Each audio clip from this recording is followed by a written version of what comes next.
அதிமுக தேர்தல் பிரச்சாரத்தில் மதுவிலக்கு அமல்படுத்தப்படும் என ஜெயலலிதா கூறியிருப்பது மக்களை ஏமாற்றும் வேலை என நாம் தமிழர் கட்சியின் ஒருங்கிணைப்பாளர் சீமான் குற்றம் சாட்டியுள்ளார்.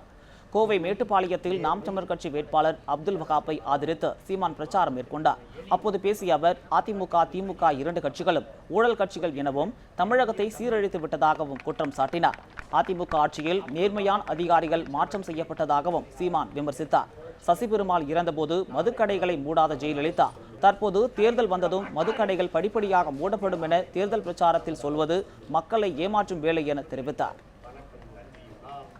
மதுக்கடையை மூடுங்கிட்டு அத்தனை பேர் போராடி செத்தான் ஒருத்தன் சசிபெருமாள் ஒரு ஐயா. அன்னைக்கு அந்த இரங்கல் செய்தியை சொல்லிட்டு நான் படிப்படியா குறைக்கிறேன், பூரண மதுவிலக்கு தான் இலக்குன்னு சொல்லியிருந்தா ஒரு நம்பிக்கை வரும்.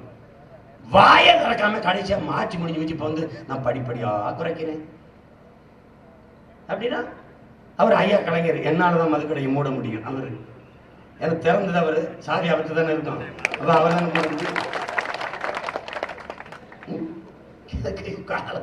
எல்லாத்தையும் நம்பிக்கிட்டு ஏமாடி பயமக்க நம்ம